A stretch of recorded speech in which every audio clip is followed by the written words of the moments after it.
Ang mabuting balita ng Panginoon ayon kay San Mateo.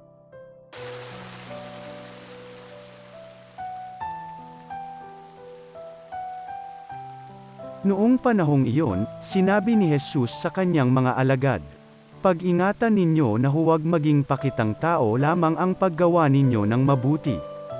Kapag ganyan ang ginawa ninyo, wala kayong matatamong gantimpala buhat sa inyong amang nasa langit.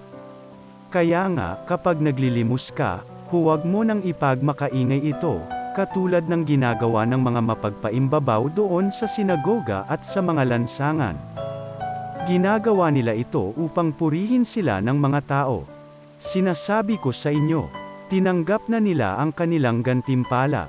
Ngunit kung naglilimos ka, huwag mo nang ipaalam ito kahit sa iyong pinakamatalik na kaibigan upang malihim ang iyong paglilimos. At gagantihan ka ng iyong amang nakakikita ng kabutihang ginagawa mo ng lihim. At kapag nananalangin kayo, huwag kayong tumulad sa mga mapagpaimbabaw. Mahilig silang manalangin ng patayo sa mga sinagoga at sa mga panulukang daan, upang makita ng mga tao. Sinasabi ko sa inyo, tinanggap na nila ang kanilang gantimpala. Ngunit kapag mananalangin ka, pumasok ka sa iyong silid at isara mo ang pinto.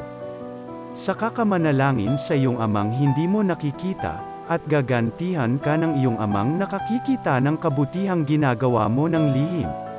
Kapag nag-aayuno kayo, huwag kayong magmukhang malungkot, tulad ng mga mapagpaimbabaw. Hindi sila nag-aayos upang malaman ng mga tao na sila'y nag-aayuno. Sinasabi ko sa inyo, tinanggap na nila ang kanilang gantimpala. Kapag ikaw ay nag-aayuno, mag-ayos ka ng buhok at maghilamos upang huwag mapansin ng mga tao na nag-aayuno ka. Ang iyong amang hindi mo nakikita ang siya lamang nakaalam nito. Siya, na nakakikita ng kabutihang ginagawa mo ng lihim, ang gaganti sa iyo. Ang mabuting balita ng Panginoon.